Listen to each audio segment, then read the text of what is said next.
The elevator lurched to a violent stop between the 15th and 16th floors, and Claire's heart slammed against her ribs like a caged bird desperate for escape. The fluorescent lights flickered once, twice, then died completely, plunging her into suffocating darkness with a man she'd never seen before. A man whose presence filled the cramped space like smoke, dangerous and inescapable. She pressed herself against the cold metal wall, her breathing shallow and rapid. The stranger hadn't made a sound since the elevator shuddered to its mechanical death, but she could feel him there in the blackness, could sense the coiled tension in his body like a predator waiting to strike. The emergency lighting finally kicked in, bathing them both in an eerie red glow that made everything look like a scene from her worst nightmares, and that's when she saw his face. Sharp cheekbones carved from granite, eyes so dark they seemed to absorb the meager light around them, and a mouth that had never learned to smile with anything resembling warmth.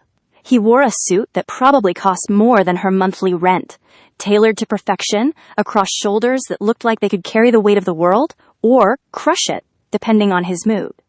Everything about him screamed danger, from the way he held himself with casual, deadly grace, to the scar that traced a thin, white line along his jaw, like a signature left by violence itself. "Don't panic," he said, and his voice was liquid velvet wrapped around steel, accented with something that made her think of distant mountains and ancient feuds. Korean, she realized with a start, though his English was flawless, each word chosen with surgical precision. But Claire was already panicking. Her chest felt tight, her palms slick with sweat as she fumbled for her phone. No signal. Of course there was no signal. She was trapped in a metal box suspended in mid-air with a stranger who looked like he could break her in half without breaking a sweat, and the universe was apparently having a spectacular laugh at her expense. "The emergency button," she whispered, more to herself than to him, and lunged for the control panel. Her fingers found the red button and pressed it frantically, over and over, as if her desperation could somehow transmit through the wires and bring salvation racing up the elevator shaft. Nothing happened. "It won't work," he said calmly, as if being trapped in elevators was just another Tuesday for him. "Building's old. The emergency system hasn't been updated in years." She whirled to face him, her back pressed against the panel, and for the first time got a full look at the man who might be her companion for God knew how long. He was tall, she realized, probably 6'2" or 6'3", with black hair that was perfectly styled despite their current predicament. His suit jacket hung open, revealing a crisp white shirt that somehow made his tanned skin look even more dangerous in the red emergency lighting. But it was his stillness that unnerved her most. He stood there like a statue carved from living stone, hands clasped loosely behind his back, studying her with those midnight eyes as if she were a puzzle he was in no hurry to solve. Most people would be pacing, checking their phones, muttering curses or prayers, or both. This man looked like he was exactly where he wanted to be. "How do you know that?" she demanded, her voice higher than she intended. "About the emergency system?" One corner of his mouth lifted in what might have been a smile on anyone else's face, but on his looked more like a warning. "I make it my business to know things about the buildings I visit." The way he said visit made it sound like a military operation, and Claire felt a chill that had nothing to do with the air conditioning. She was 26 years old, worked as a graphic designer for a small firm on the 20th floor, and the most dangerous thing in her life was her addiction to true crime podcasts. She was not equipped to handle whatever energy this man was radiating. "I'm Claire," she said suddenly, because her mother had always taught her that people were less likely to hurt you if they knew your name, if you became real to them instead of just an obstacle or a target. "I know," he said. The words hit her like ice water. "What do you mean, you know?" He didn't answer immediately, just continued that unnerving study of her face, as if he were memorizing every freckle, every line of worry that was probably etching itself deeper by the second. When he finally spoke, his voice carried a weight that made the air in the elevator feel thinner. "Claire Bennett, 26, lives alone in a studio apartment on Maple Street. Works for Davidson Creative Solutions. Takes the same elevator every morning at 8:15, every evening at 6:30. drinks her coffee black because she thinks adding cream is a sign of weakness, even though she actually prefers it sweet. The world tilted sideways. Claire's vision blurred at the edges, and she gripped the handrail behind her so tightly her knuckles went white. Who are you? Someone who's been watching you. The admission should have terrified her, should have sent her into full panic mode, screaming and clawing at the doors like a trapped animal. Instead, something in his tone, something almost protective in the way he said it, kept her frozen in place, her heart hammering, but her feet refusing to move. Why? She whispered. For the first time since the elevator stopped, he moved. Just a small shift. His weight transferring from one foot to the other, but in the confined space it felt seismic. Because 3 weeks ago, someone put a price on your head. The elevator seemed to shrink around her. The red emergency lighting pulsed like a heartbeat, and Claire felt the blood drain from her face so fast she thought she might faint. That's impossible! I'm nobody! I haven't done anything to anyone. Haven't you? His voice was softer now, almost gentle. But there was something underneath it that made her think of deep water and hidden currents. Think, Claire. 3 weeks ago. What happened 3 weeks ago that was different from your normal routine? She shook her head frantically. 3 weeks ago was just another collection of ordinary days. Coffee and work and Netflix, and the crushing loneliness she'd grown so used to it felt like a comfortable sweater. Nothing. I worked. I went home. She stopped, her breath catching. The flash drive. His eyes sharpened, and she knew she'd given him what he was looking for. Tell me about the flash drive. It was so stupid. I was leaving work late, around 9, and this woman in the parking garage came up to me. She was crying, said her boyfriend was going to hurt her, begged me to hold on to something for her. She gave me this flash drive, said she'd come back for it in a few days, but she never... Claire pressed her hand to her mouth. She never came back. What did you do with it? I put it in my desk drawer at home. I kept waiting for her to call or come by, but she never did. I thought about trying to find out what was on it, but it felt like such an invasion of privacy, and I kept thinking she'd show up eventually and, oh God, she's dead, isn't she? He didn't answer, but he didn't need to. The confirmation was written in the set of his jaw, the way his hands clenched slightly at his sides. They killed her, Claire breathed. And now they want to kill me because I have whatever she gave me. The woman's name was Jessica Park.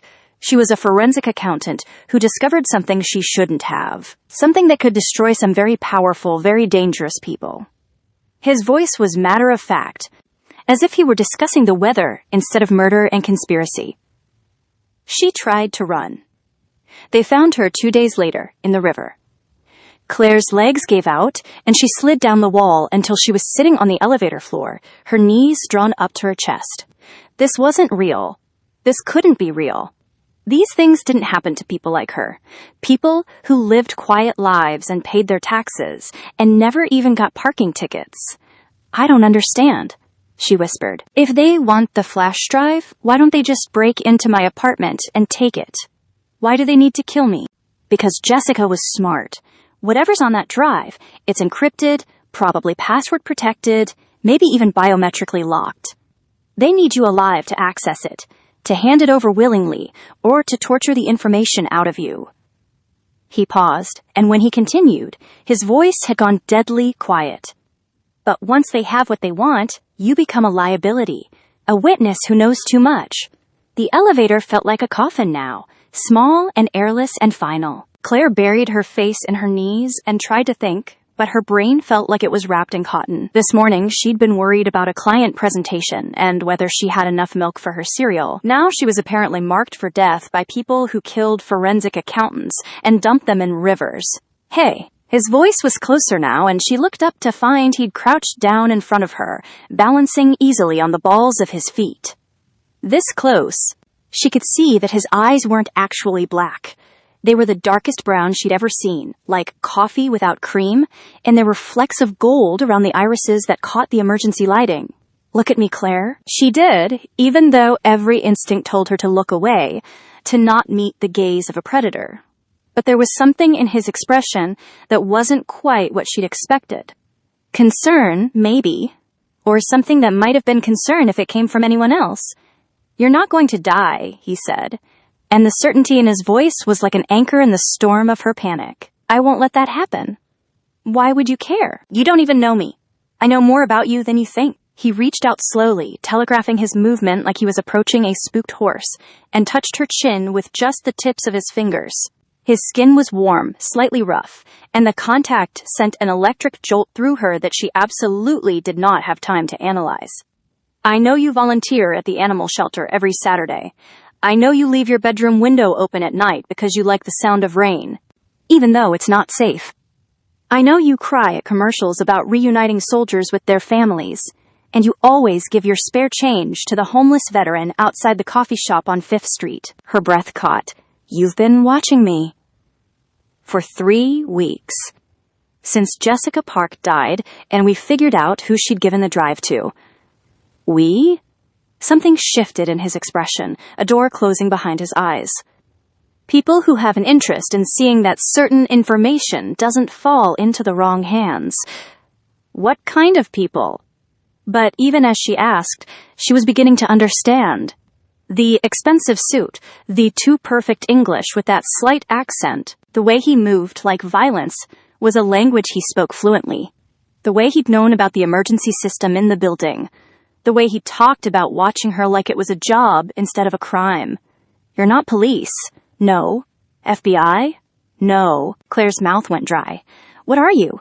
He stood up in one fluid motion, and suddenly he seemed to tower over her, all sharp angles and contained danger. "I'm someone who solves problems that can't be solved through official channels." The euphemism hung in the air between them like smoke. Claire had watched enough movies, read enough books, listened to enough true crime podcasts to understand what he was really saying. He was a killer. A professional one by the look of it. All expensive clothes and quiet confidence and eyes that had seen too much to ever be surprised by violence again. "You're gonna kill me," she whispered. "If I wanted you dead, Claire, you'd have been dead weeks ago." He said it so matter-of-factly that it took a moment for the reassurance to sink in. "I'm here to protect you." "From who?" "The people who want that flash drive. The people who killed Jessica Park."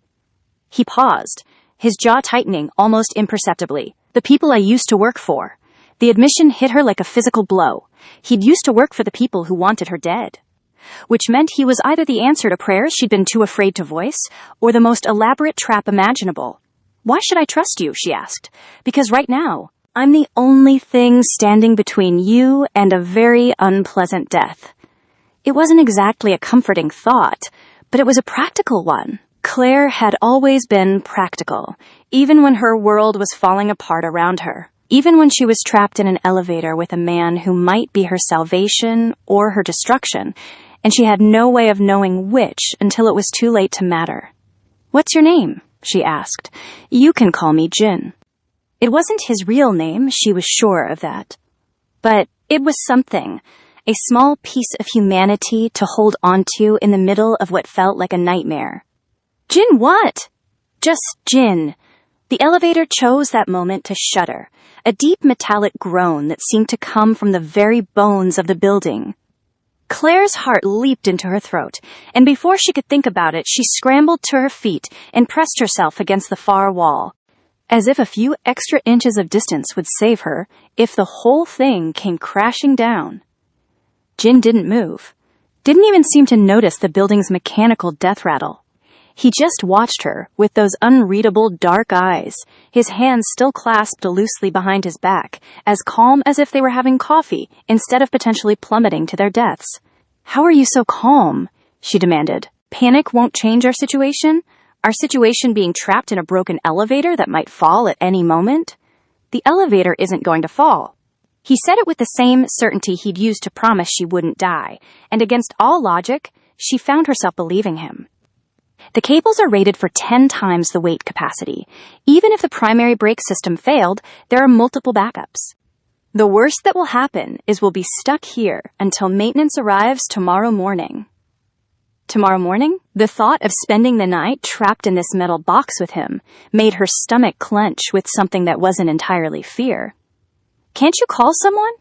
If you're some kind of professional problem solver, don't you have contacts who could get us out of here?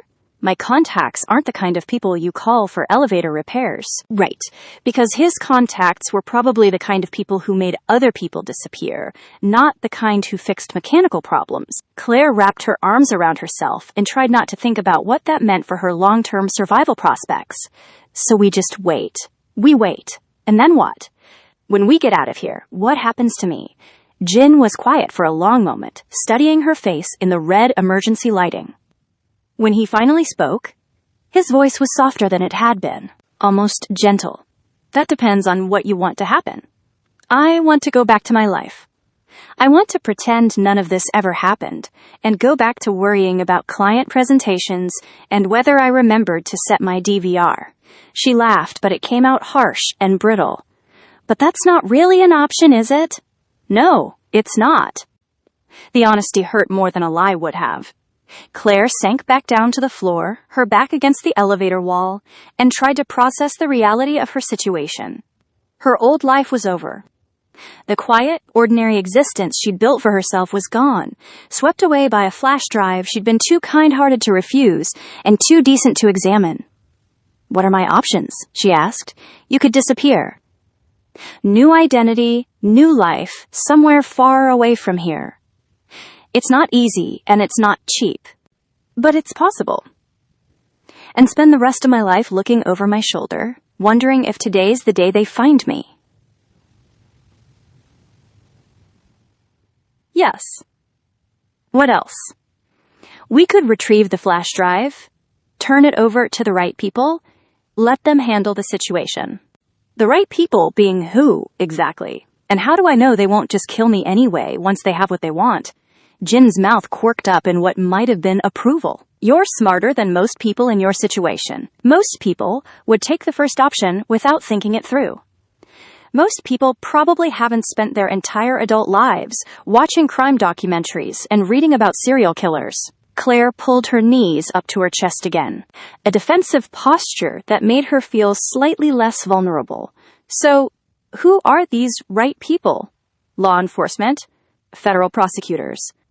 People who've been trying to build a case against some very untouchable individuals for years? And you know this, how? Another one of those pauses. Another careful weighing of how much truth to give her. Because I used to work for those untouchable individuals. I know what they're afraid of, and I know what it would take to bring them down. The pieces were starting to come together, forming a picture that was both clearer and more terrifying than Claire wanted to acknowledge. You're not just some random professional problem solver. You're specifically their professional problem solver. We're their professional problem solver, among other things. What other things? I handled their business interests in this part of the country, made sure their investments were protected, their competitors were discouraged, their employees remained loyal. Claire's blood went cold. You were their enforcer.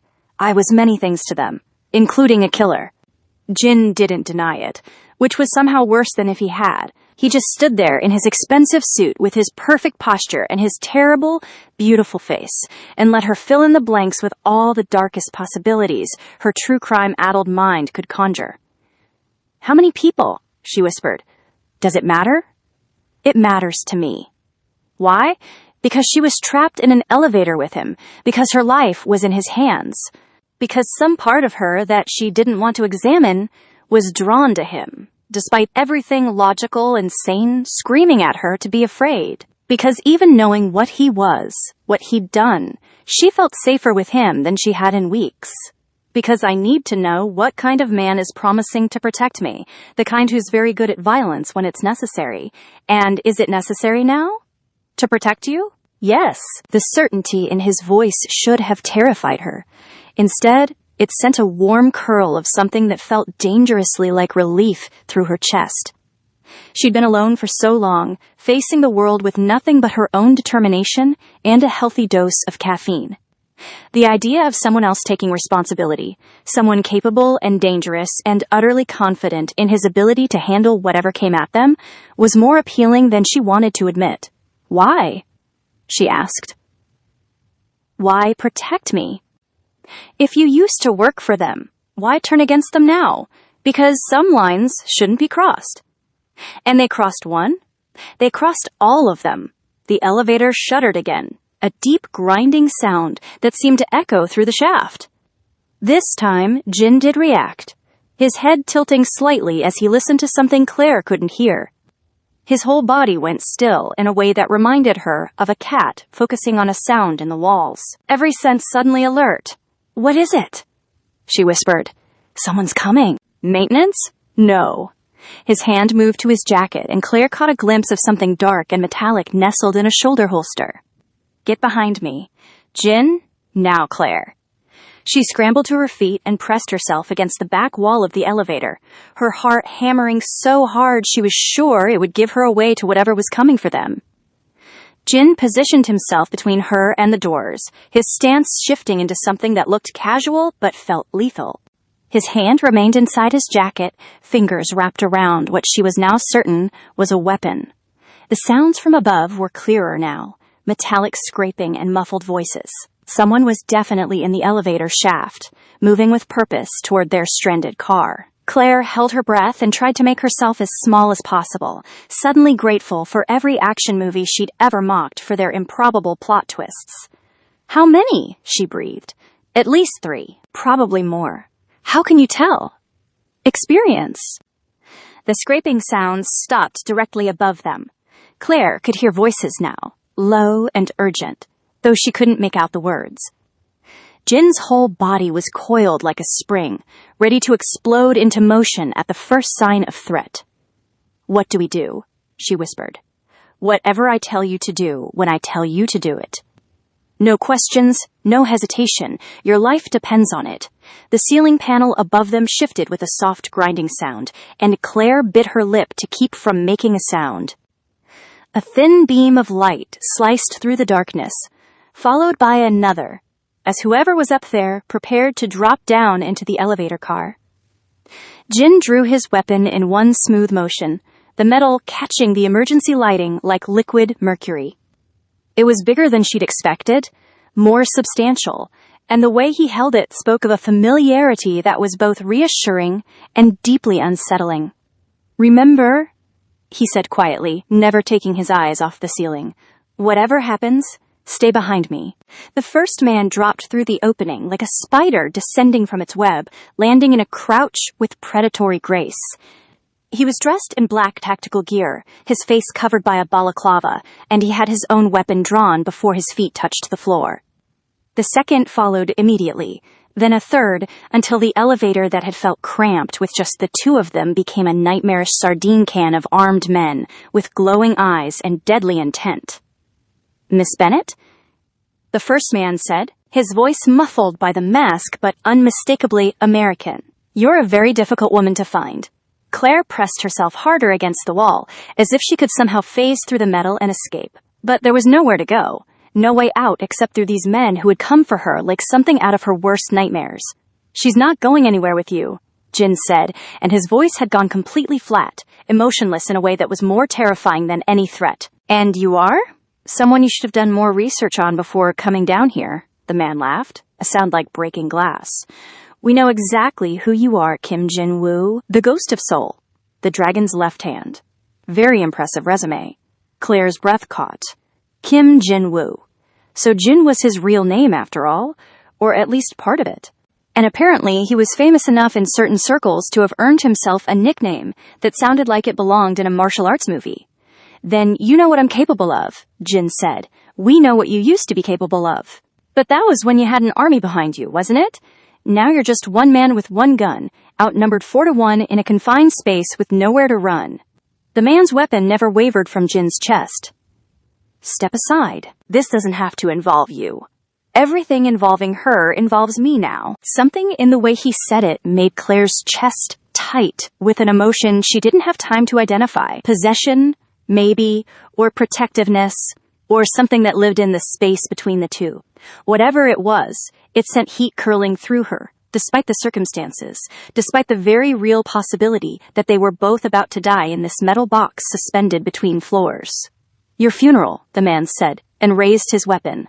Jin moved like lightning. faster than Claire's eyes could follow. One moment he was standing still as a statue. The next he was a blur of motion and violence, his weapon firing twice in rapid succession as he threw himself sideways. The sound was deafening in the confined space, and Claire's ears rang as she watched the first attacker spin and fall. The other three reacted instantly, their own weapons spitting fire and noise, muzzle flashes strobing like deadly fireworks in the red emergency lighting. Jin rolled behind the small control panel, using it for cover as he returned fire, each shot precise and controlled despite the chaos erupting around them. "Stay down!" he shouted over the gunfire, and Claire flattened herself against the floor, her hands pressed over her ears as bits of metal and plastic rained down from the walls around them. One of the attackers tried to flank Jin's position, moving along the far wall with his weapon raised. Jin tracked his movement and fired, the bullet catching the man in the shoulder and spinning him around. But there were still two more, and the elevator was small enough that they couldn't miss forever. Claire saw the grenade before Jin did, a small, dark object that one of the remaining attackers pulled from his belt. Her heart stopped as she realized what it was, what it would do to them in this confined space. "Jin!" she screamed, pointing at the device. He looked where she was pointing, and his face went white. The grenade was already armed, already thrown, bouncing across the elevator floor toward where they were both pressed against opposite walls. There was nowhere to run, nowhere to hide, and not enough time to disarm it even if either of them had known how. Jin looked at the grenade, then at Claire, and she saw the exact moment he made his choice. He launched himself toward her, his body covering hers, just as the world exploded into light and sound and pain. The last thing she remembered was the weight of him pressing her into the floor, his arms wrapped around her head to protect her from the blast, and the warm wetness that she realized with dawning horror was his blood soaking through her clothes. Then everything went black, and Claire fell into darkness that felt like dying. She woke up in pieces, awareness returning in fragments like a shattered mirror being put back together. First came the pain, a dull ache that seemed to radiate from everywhere at once. Then the smell, antiseptic and clean, in a way that meant hospital or medical facility. Finally, the sound of machines beeping steadily, monitoring vital signs that apparently belonged to her. Claire tried to open her eyes and immediately regretted it, as bright, white light stabbed through her skull like an ice pick. She groaned and turned her head, seeking the darkness that had been so much kinder to her. "Easy." The voice was familiar, warm and rough, and tinged with an accent that made her think of distant mountains. "You took a pretty hard hit." She forced her eyes open again, more carefully this time, and found Jin sitting in a chair beside her bed. He was alive, which was the first miracle. He was also bandaged extensively, white gauze wrapped around his left shoulder and disappearing under a hospital gown that somehow managed to make him look more dangerous rather than less. "You're alive," she whispered, her throat dry and scratchy. "So are you. The explosion, concussion grenade, not fragmentation, designed to disable, not kill. They wanted you alive, remember?" He leaned forward in his chair, wincing slightly at the movement. Though I don't think they were expecting quite so much resistance. Claire tried to sit up and discovered that moving was a very bad idea. Everything spun sideways, and she had to close her eyes and breathe carefully through her nose until the nausea passed. What happened to them? The men who... dead. The simple statement hung in the air between them. 4 men had come for her in that elevator, and now they were dead. Because of her. Because she'd been too kind-hearted to refuse a flash drive from a crying woman in a parking garage.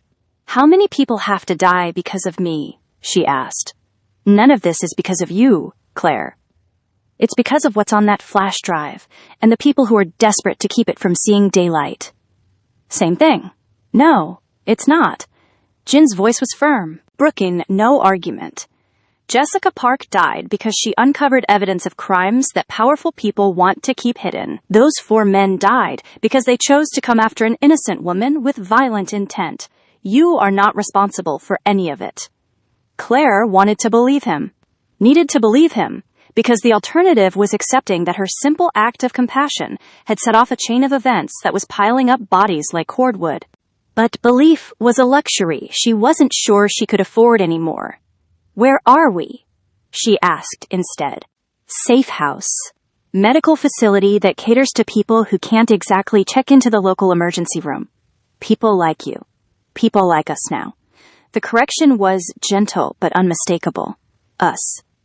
As if somewhere in that elevator, between the moment she'd learned he was a killer and the moment he'd thrown his body over hers to shield her from an explosion, they'd become a unit. A team. Something more than the sum of their individual parts. "What happens now?" she asked. "Now you recover. Then we retrieve the flash drive and figure out how to use it to end this." "We?" Jin's dark eyes met hers, and she saw something in them that hadn't been there before. Something that looked almost like tenderness, if such a thing were possible from a man who'd earned the nickname Ghost of Soul. "I told you, Claire. Everything involving you involves me now." "Why?" It was the same question she'd asked in the elevator, but this time it felt different. More loaded, more dangerous in ways that had nothing to do with armed men and explosions. Because somewhere between watching you from a distance for 3 weeks and taking a grenade blast to keep you safe, I realized something. "What?" "You're not just a job anymore." The admission hung between them like a bridge across dangerous territory. And Claire felt her heart start to race, for reasons that had nothing to do with fear. This was insane. He was a killer, a man who solved problems through violence, someone whose very existence was built on a foundation of things she'd only seen in movies. She was a graphic designer who cried at commercials and left her window open because she liked the sound of rain. But when he looked at her like that, with those dark eyes that seemed to see straight through to her soul, none of the logical reasons why this was impossible seemed to matter. When he'd covered her body with his own, taken shrapnel that was meant for her, bled for her without hesitation, he'd claimed something that she wasn't sure she was ready to give, but knew she couldn't take back. "This is insane," she said. "Yes, you're a professional killer. Among other things, I design brochures and cry at dog videos. I know. We have absolutely nothing in common, except that we're both alive because I couldn't do my job properly." Claire laughed despite herself, a sound that was half hysteria and half genuine amusement. "That's a hell of a foundation for a relationship." "Is that what this is? A relationship?" The question hung in the air between them, loaded with possibilities that were both thrilling and terrifying. Claire had never been the kind of woman who fell for bad boys, had never understood the appeal of danger and darkness and men who lived outside the law. She'd always been attracted to stability, to kindness, to men who brought her flowers and remembered her birthday and would never make her worry about whether they were coming home at night.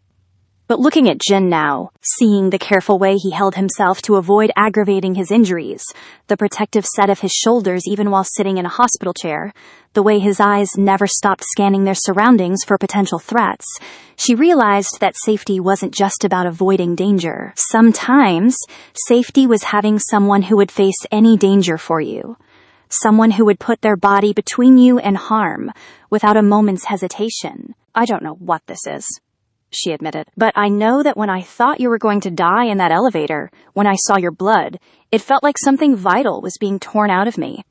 Jin's expression softened, the hard edges of his face becoming something almost vulnerable. "Claire, I also know that this is probably the stupidest thing I've ever considered. And that's saying something because I once tried to give a raccoon CPR after it got hit by a car. How did that work out for you? The raccoon bit me and ran away.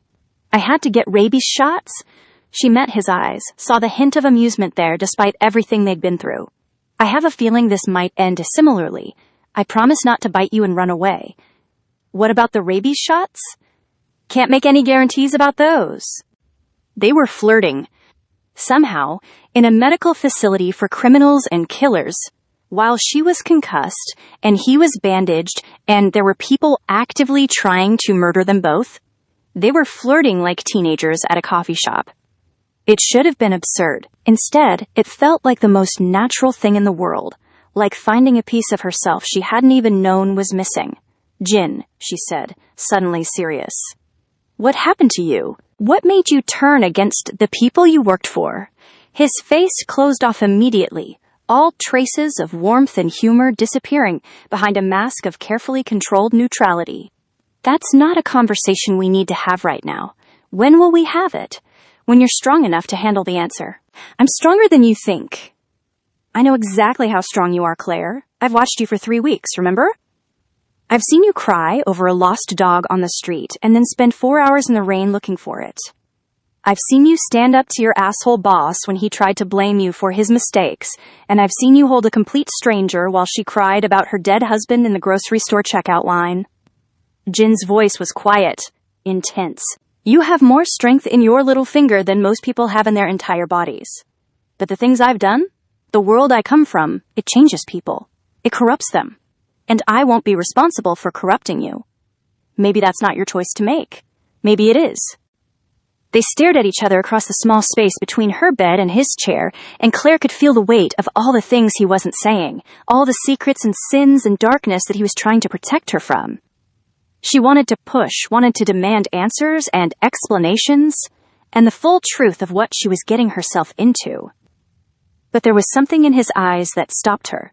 Something that looked like pain held so tightly it had crystallized into armor. Whatever had driven him away from his former life, whatever had made him choose her over everything he'd known, it wasn't something he was ready to share. And maybe that was okay. Maybe some truths had to be earned slowly, carefully, like trust. Okay, she said finally. But Jin, when you're ready to tell me, I'll be ready to listen. Whatever it is. Relief flickered across his features so quickly she almost missed it. Thank you. Don't thank me yet. You might regret it when you realize how stubborn I can be about getting answers. I'm counting on it. Before Claire could ask what he meant by that, the door to her room opened and a woman walked in. She was tall and elegant, probably in her 50s, with silver hair pulled back in a perfect chignon, and the kind of understated, expensive clothes that whispered rather than shouted about money. She moved with the quiet confidence of someone accustomed to being the most dangerous person in any room, and when her pale blue eyes fixed on Claire, she felt like a butterfly pinned to a specimen board. Miss Bennett, the woman said, her voice carrying the faintest hint of what might have been a Russian accent. I hope you're feeling better.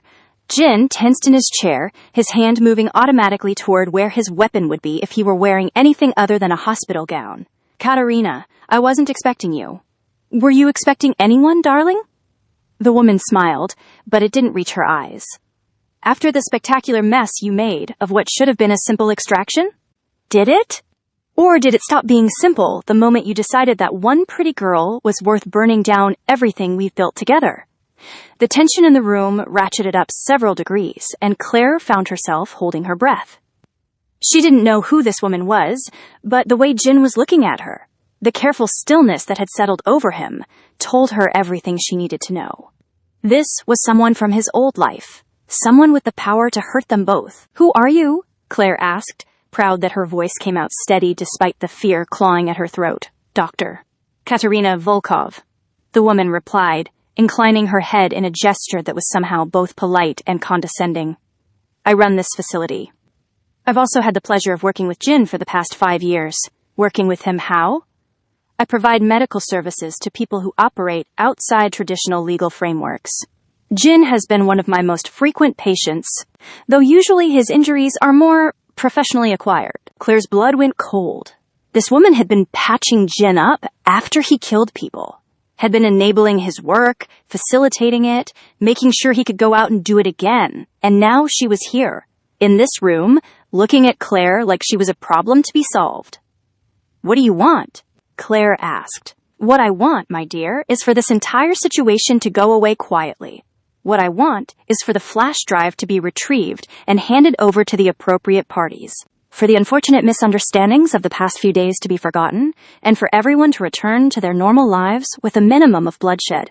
And if I refuse, then things become very complicated for everyone involved. Jin stood up slowly, his movements careful but deliberate.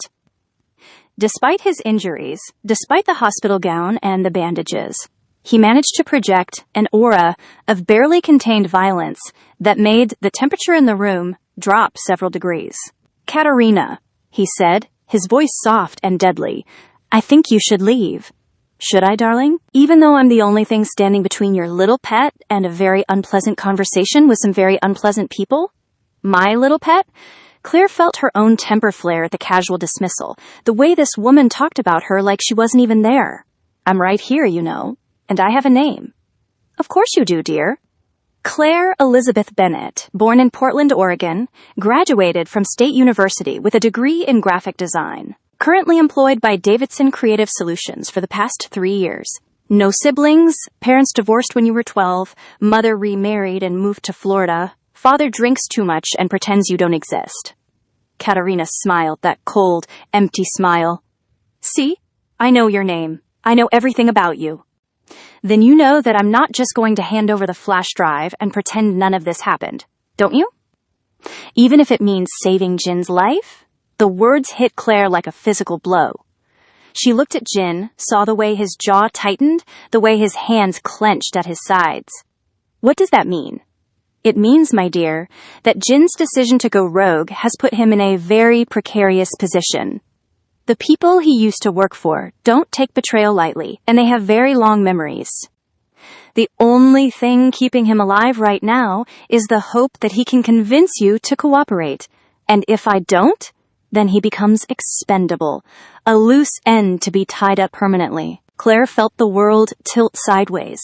Everything Jin had done, every risk he'd taken, every choice he'd made to protect her, it had all been building toward this moment. This ultimatum, his life for her compliance.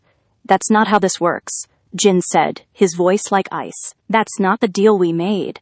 The deal changed when you decided to play hero instead of professional, darling. When you decided that one woman was worth more than 5 years of partnership and profit." Katerina's eyes never left Claire's face. "But it doesn't have to end badly for anyone. Give us the flash drive. Testify that Jessica Park gave you nothing of importance. And everyone goes back to their normal lives. Jin gets to disappear somewhere warm and sunny. You get to go back to your little apartment and your little job, and I get to continue providing medical services to people who pay very, very well for discretion.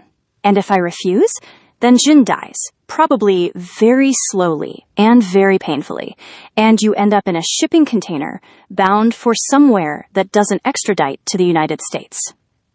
There are many people in many countries who would pay handsomely for a young American woman with no family or friends to miss her." The threat was delivered with the same calm, professional tone Katerina might have used to discuss the weather, and somehow that made it infinitely more terrifying. This woman wasn't bluffing. She wasn't making empty threats or trying to scare Claire into compliance. She was simply stating facts, laying out the reality of their situation with surgical precision. "You have 24 hours to decide," Katerina continued. "After that, the offer expires and other arrangements will be made." She turned to leave, then paused at the door. "Oh, and Miss Bennett? Don't even think about trying to run. Jin's injuries make him rather easy to track, and I have people watching this facility who would be happy to ensure your cooperation through more direct methods." The door closed behind her with a soft click, leaving Claire and Jin alone in the sudden, terrible silence. Claire stared at the closed door, her mind racing through possibilities and finding nothing but dead ends and disaster. "She's bluffing," she said finally, though she didn't believe it. "No, she's not." Jin's voice was flat, defeated in a way that scared her more than all of Katerina's threats combined. He sank back into his chair like a man who just had the weight of the world dropped onto his shoulders. "So what do we do?" Claire asked. "We give them what they want." "Just like that?" "Just like that." Claire stared at him, at this man who had thrown himself between her and an explosion, who had killed to protect her, who had given up everything for her. And now he was just going to surrender, just going to let them win. "No," she said. "Claire? No, I won't do it. I won't hand over that flash drive knowing that it means Jessica Park died for nothing. I won't let them win. This isn't about winning. This is about surviving. Sometimes those are the same thing." Jin looked at her for a long moment, and she saw something shift in his expression, something that might have been pride or admiration or the beginning of hope. "You don't understand what you're saying. These people, they don't just kill you and move on. They make examples. They make sure everyone knows what happens when you cross them. Then maybe it's time someone crossed them properly. Claire, listen to me. I've seen what they do to people who get in their way. I've been the one who does it to people who get in their way. You cannot imagine the things they're capable of. Then help me imagine them. Tell me what happened to you. Tell me why you turned against them. Jin went still, so still she wasn't sure he was even breathing. When he finally spoke, his voice was barely above a whisper, and it carried a weight of pain that made her chest ache in sympathy. They gave me a job. A simple extraction, they said. Get in, get the target, get out. Clean and professional, the way we always did things. He paused, his hands clenching and unclenching in his lap. The target was a 12-year-old girl. Claire's blood turned to ice. Jin. Her father had embezzled money from them, not much, a few $100,000, and he'd already paid most of it back. But they wanted to make a point. They wanted him to understand that stealing from them had consequences that went beyond money. What did you do? I did my job. I took the girl, kept her in a safe house for 3 days while they negotiated with her father. But on the third night, I got new orders. Jin's voice cracked, just slightly, but it was enough to break her heart. They didn't want the girl back anymore. They wanted me to make sure she could never testify about what she'd seen, what she'd heard. 12 years old, Claire. She was 12 years old, and she spent those 3 days asking me when her daddy was coming to get her. She drew me pictures with the crayons I'd brought her, told me about her pet rabbit, asked me if I had kids of my own. Jin's hands were shaking now, just tremors, but visible enough to show how much this was costing him. And they wanted me to kill her. Claire's vision blurred with tears she hadn't realized were falling. She could see it, could picture this hard. Dangerous man trying to comfort a frightened child, could imagine how it must have felt when he realized what was expected of him. What happened? I called in sick. Made up some story about food poisoning. Bought myself time while I figured out what to do. But they knew. They always know when you're wavering, when you're having second thoughts. So they sent someone else. Did they? They killed her.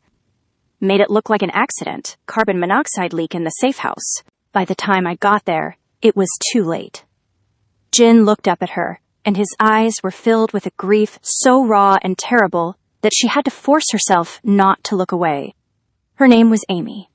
Amy Chen. She wanted to be a veterinarian when she grew up. The silence that followed was deafening. Claire sat with his confession, with the weight of his pain and guilt, and the knowledge that this man she was falling for had been part of an organization that killed children, that he'd been complicit even if he hadn't pulled the trigger himself. That's when you decided to leave? She asked finally. That's when I realized I was already dead inside, that I'd let them turn me into something that could even consider hurting a child. So I started planning, started looking for a way out that wouldn't end with me in the ground next to Amy, and then Jessica Park came along. Jessica Park was my way out. The information on that flash drive, it's not just evidence of financial crimes. It's proof of everything they've done, everyone they've hurt, every life they've destroyed in the name of profit and power. It's Amy's justice. 3 years too late. Claire felt something shift inside her, something hard and determined and absolutely certain. This wasn't just about her anymore, wasn't just about staying alive or going back to her normal life. This was about Amy Chen and Jessica Park and every other innocent person who had suffered, because monsters were allowed to operate in the shadows without consequences. Then we use it, she said. Claire, we use it, Jin. We give it to the right people, the ones who can actually do something with it. We make sure Amy didn't die for nothing, and if they kill us both in the process, then at least we die for something that matters. Jin stared at her for a long moment, and she saw the exact instant when his defeat transformed into something else, something that looked like the beginning of a plan. You realize what you're saying? What you're signing up for? I'm saying I'd rather die fighting than live knowing I let them win. They'll come at us with everything they have. They'll use every resource, every connection, every dirty trick they've learned in decades of operating outside the law. Good thing I've got the ghost of soul on my side then. Jin's mouth quirked up in the first genuine smile she'd seen from him, and it transformed his entire face. Made him look younger, more human, less like a weapon and more like a man who had found something worth fighting for. The ghost of soul is retired, he said. But Kim Jin-woo might be interested in one last job. What's the pay? The satisfaction of watching bad people get what they deserve. And the benefits package? You get to keep breathing. Deal. They shook hands across the space between her bed and his chair, and Claire felt something click into place, like the final piece of a puzzle she hadn't even known she was solving. This was insane, suicidal, and probably the stupidest decision she'd ever made.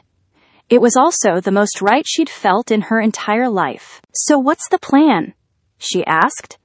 Jin's smile turned sharp, predatory, and for the first time since she'd met him, Claire got a glimpse of the man who had earned himself a reputation as one of the most feared operators in the criminal underworld. First, we get out of here. Katerina's facility is compromised now that she's chosen sides, and we can't trust anyone who works for her. Can you travel? Your injuries.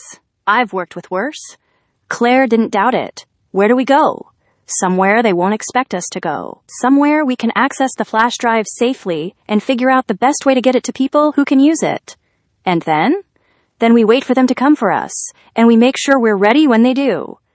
It wasn't much of a plan, but it was better than sitting around waiting to be murdered or shipped off to some foreign country where she'd never be heard from again. At least this way, they were taking action, fighting back instead of just reacting to whatever was thrown at them. Jin? She said as he started to stand up, preparing to put their desperate escape plan into motion. Yeah? When this is over, when we've done what we need to do with the flash drive, what happens to us? He paused, halfway out of his chair, and looked at her with those dark eyes that had seen too much and somehow still found her worth protecting. I don't know, he said honestly. I've never planned past the current mission before. Maybe it's time to start. Maybe it is. And with that promise hanging between them, fragile and precious and probably doomed, they began to plan their war against the monsters who had already taken too much from both of them. Claire Bennett, graphic designer and secret romantic, was about to discover just how much strength she had inside her. And Kim Jin-woo, the ghost of Seoul, was about to learn that sometimes the most dangerous missions were the ones you chose for yourself, the ones that mattered more than money or orders or staying alive, the ones you fought for love. Getting out of Katerina's facility turned out to be surprisingly easy, which made Claire more nervous than if it had been difficult. Jin moved through the corridors like a ghost, his hospital gown replaced with clothes that had appeared from somewhere she didn't ask about. His injuries hidden beneath the loose fabric of a dark jacket that probably concealed more weapons than she wanted to think about. This feels too simple, she whispered, as they slipped through a service exit that Jin had somehow known would be unguarded at exactly 3:17 in the morning. Because it is too simple, he replied, his eyes scanning the alley behind the building. Katerina wants us to leave. She's counting on us running straight to the flash drive so her people can follow us to it. So we're walking into a trap. We're walking into several traps, actually. The trick is making sure we're the ones who control them. Claire pulled her borrowed jacket tighter around her shoulders and tried to project confidence she didn't feel. Everything about this felt like a movie, like something that happened to other people in stories she read or watched on Netflix. She was supposed to be home in her apartment, worried about deadlines, and whether she had enough coffee for the morning. Instead, she was creeping through dark alleys with a professional killer, planning to outwit an international criminal organization that apparently had no qualms about murdering children. Tell me you have a plan, she said as they made their way toward a nondescript sedan parked 3 blocks away. I have several plans, and several backup plans for when the first plans go sideways. When, not if. In my experience, plans always go sideways. The question is whether you're flexible enough to adapt when they do. Jin's phone buzzed softly, and he glanced at it with a frown that made Claire's stomach clench with anxiety. What is it? Motion sensors at your apartment building triggered 20 minutes ago. They're already there, waiting for us. How many? At least 6 that we can detect. Probably more that we can't. Claire's knees went weak. 6 armed men waiting in her tiny apartment building, ready to kill anyone who came looking for Jessica Park's flash drive. 6 men who would torture her for information she didn't have, then dispose of her body like she was nothing more than an inconvenient piece of evidence. "We can't go there," she said. "No, we can't go there the way they're expecting us to." Jin's tone was calm, almost conversational, as if discussing tactical approaches to breaking into buildings surrounded by killers was just another part of his day. Which, Claire realized with a start, it probably was. Or had been, before he decided to throw his lot in with a graphic designer who cried at commercials. What's the alternative? We go there, but we go smart. We make them think they have us cornered, then we turn their trap into ours. And how exactly do we do that? Jin smiled, and there was something in his expression that reminded Claire why he'd earned his reputation as one of the most dangerous men in his profession. We give them exactly what they're expecting to see, and we make sure they don't live long enough to realize they were wrong.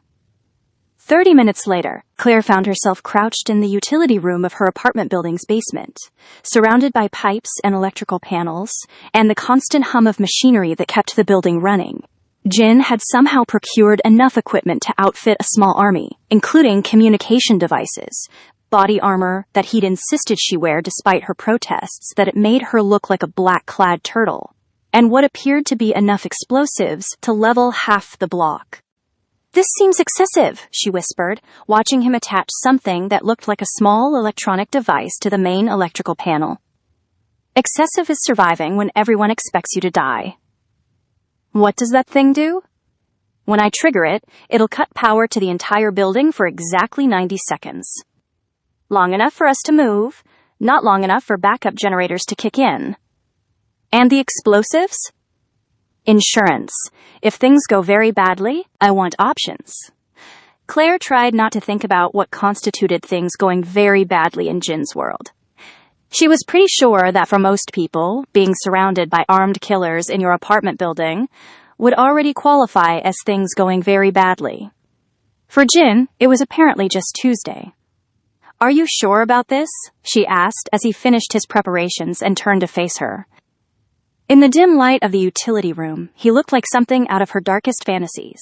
All black clothing and deadly competence, and eyes that promised violence to anyone who threatened what was his. "I'm sure that doing nothing gets us both killed. I'm sure that running away means they'll keep hunting us until they find us. And I'm sure that the only way this ends is if we end it ourselves." Jin reached out and cupped her face in his hands, his touch gentle, despite the calluses on his palms that spoke of years handling weapons and violence. "But, Claire, if you want to run, if you want to take the deal Katarina offered, I'll understand. I'll help you disappear, give you a new identity, make sure you're safe somewhere they'll never find you. Without you. Without me." The admission hung between them like a blade. He was offering her freedom, safety, a chance at a normal life. All she had to do was walk away from him, from this insane mission, from the possibility of something she'd never thought she wanted, but now couldn't imagine living without. "And what happens to you if I take that deal?" "That's not your concern." "The hell it isn't." Claire pulled his hands away from her face, but she didn't let go of them. "Jin, what happens to you? I've lived this long by not worrying about what happens next." "That's not an answer. It's the only answer I have." Claire stared at him in the dim light, at this man who had turned his back on everything he'd known to protect her, who was willing to die fighting for justice for a little girl he'd failed to save 3 years ago, who was still trying to protect her, even now, even when it meant facing his enemies alone. "You're an idiot," she said finally. "Probably. I'm not leaving you." "Claire, I'm not leaving you, Jin. We do this together, or we don't do it at all." Relief flickered across his features so quickly she almost missed it, followed by something that looked like fear. Not fear of death or violence or the men waiting for them upstairs, but fear of having something to lose. Someone to lose. "You could die," he said. "So could you. I'm used to that possibility. Then maybe it's time you got used to the possibility of living through this instead." Jin stared at her for a long moment, and she saw the exact instant when he made his choice. When he decided that maybe, just maybe, they could both survive this. That maybe they could have something beyond tonight, beyond this mission. beyond the violence that had shaped both their lives in different ways. "All right," he said. "We do this together." Together, they sealed the promise with a kiss that tasted like desperation and hope in equal measure, like the last kiss of two people who knew they might not live to see tomorrow. But when they broke apart, Claire felt steadier than she had since this whole nightmare began. Whatever happened next, they would face it as a team. The plan was elegantly simple, which Jin assured her was usually the mark of either brilliance or catastrophic stupidity. They would trigger the power outage, use the confusion to reach her apartment through the building's ventilation system, retrieve the flash drive, and escape through the same route, while their enemies were still trying to figure out what had gone wrong. "What about the 6 armed men who are waiting for us?" Claire asked as they prepared to move. "What about them? Shouldn't we, neutralize them or something? If we do this right, they'll never know we were there. And if we do this wrong?" Jin's smile was sharp enough to cut glass. "Then we find out how good I am at killing people in confined spaces." The power died at exactly 4:32 in the morning, plunging the building into complete darkness. Claire heard muffled shouts from above, the sounds of confusion and alarm as their enemies suddenly found themselves operating blind. Jin moved immediately, leading her through the maze of basement corridors to the maintenance shaft he'd identified as their route to the upper floors. "Stay close," he whispered as they began to climb. "Stay quiet. And if something goes wrong, if we get separated, you run. You don't look back, you don't try to help, you run and you get to the authorities." Jin, promise me, Claire. She wanted to argue, wanted to tell him that she wasn't leaving him behind, no matter what happened. But there was something in his voice, an urgency that spoke of experience with situations where noble intentions got people killed. "I promise," she lied. They climbed in silence, Jin moving with the fluid grace of someone who had done this kind of thing more times than she could imagine. Claire followed as best she could, trying not to think about the armed men somewhere above them, trying not to think about what would happen if they were discovered halfway up a ventilation shaft with nowhere to run. Her apartment was on the 8th floor, which felt like climbing Mount Everest in the pitch-black darkness. By the time they reached the right level, Claire's arms were shaking with exhaustion, and her legs felt like they were made of rubber. But Jin seemed completely unaffected, moving with the same controlled precision he'd shown from the beginning. "Here," he whispered, stopping at a grate that opened onto the hallway outside her apartment. Through the slats, Claire could see the faint outline of her door, barely visible in the emergency lighting that had finally kicked in. "I don't see anyone," she breathed. "They're there, trust me." Jin did something to the grate that made it swing open silently, then helped her down into the hallway. The building felt different in the darkness, familiar but transformed, like a place she'd known in a dream. Jin moved like a shadow, his hand on her back, guiding her toward her apartment door.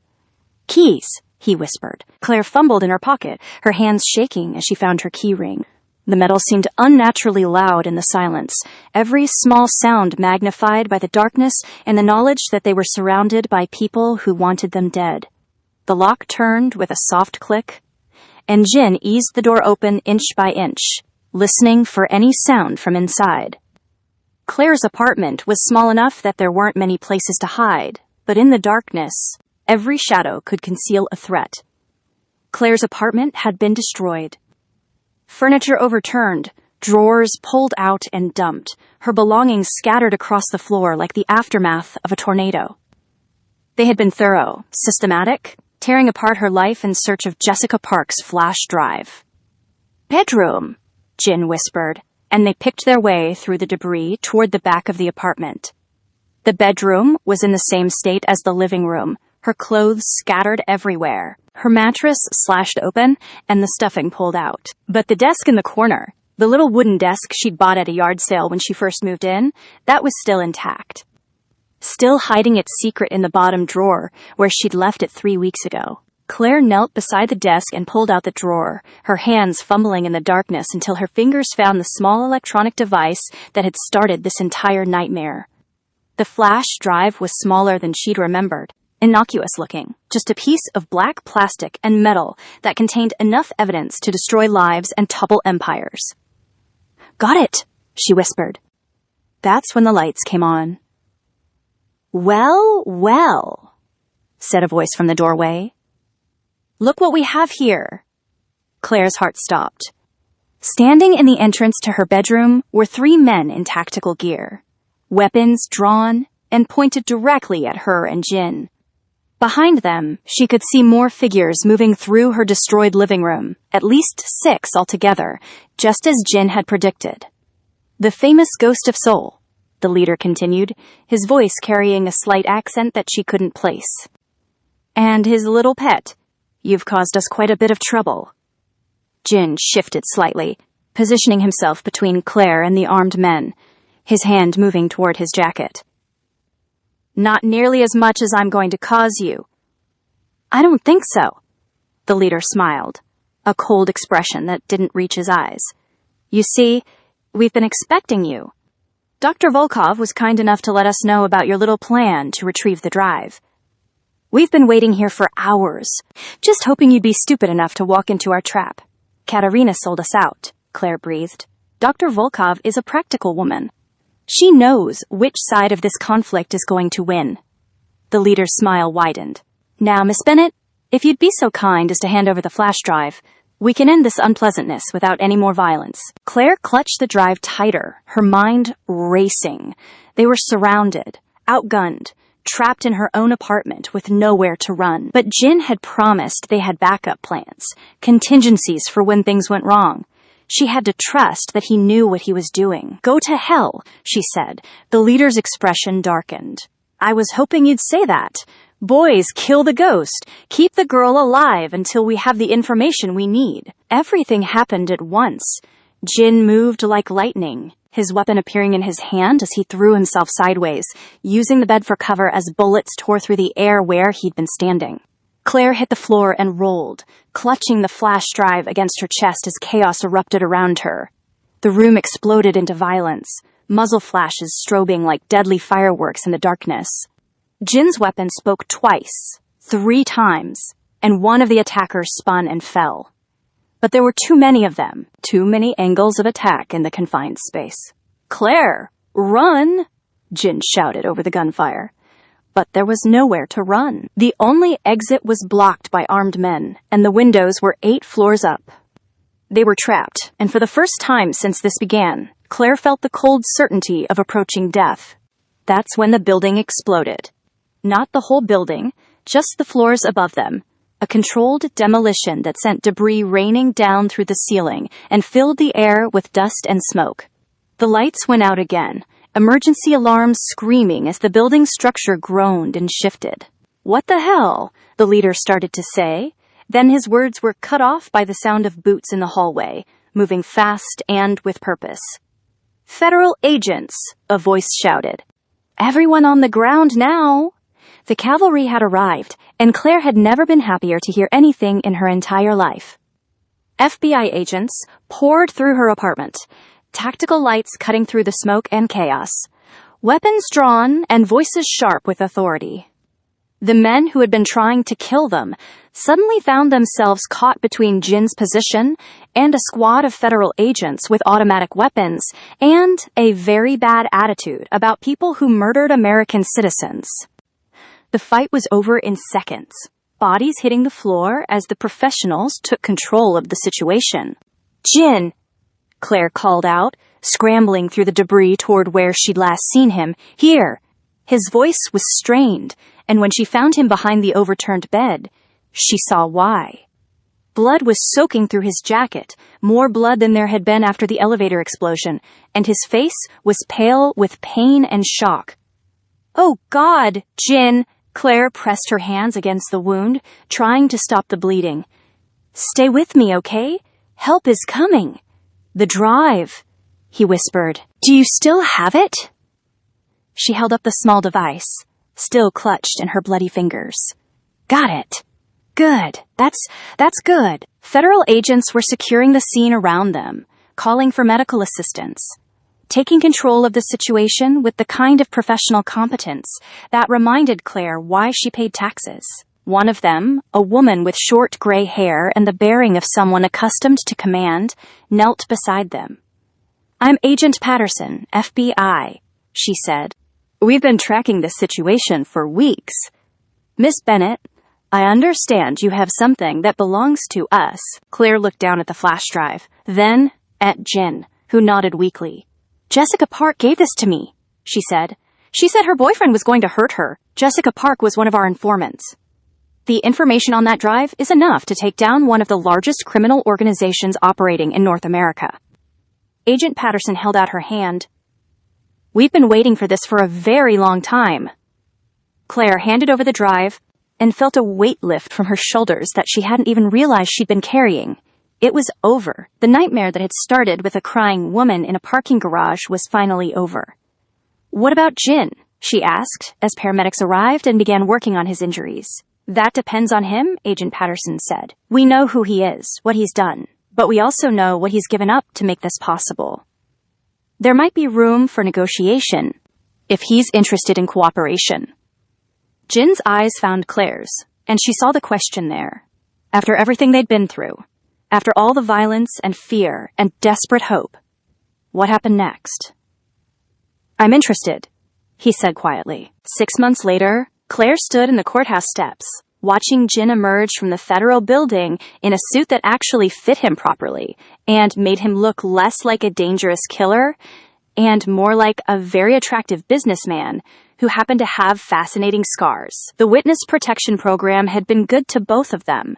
New identities and new lives in a city where no one knew their faces or their history. Jin had spent 3 months testifying against his former employers, providing evidence that had resulted in over 40 arrests and the seizure of assets worth hundreds of millions of dollars. The organization that had killed Jessica Park and Amy Chen was finished, its leaders facing life in prison if they were lucky, and its foot soldiers scattered to the winds. "How does it feel?" Claire asked as they walked toward the car that would take them back to their new life together. "Strange," Jin admitted. "I've never been on the right side of the law before." "You were on the right side when it mattered." "Was I?" "You chose to protect an innocent person instead of following orders. You chose justice over loyalty. You chose love over survival."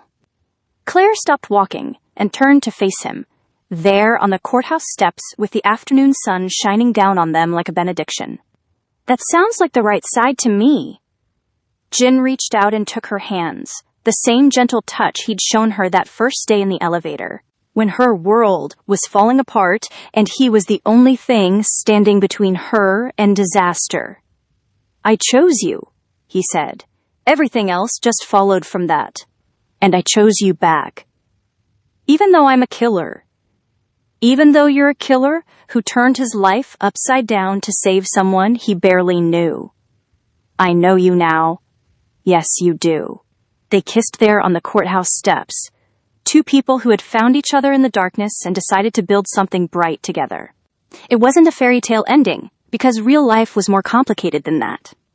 Jin would always carry the weight of what he'd done, the lives he'd taken before he learned to choose differently.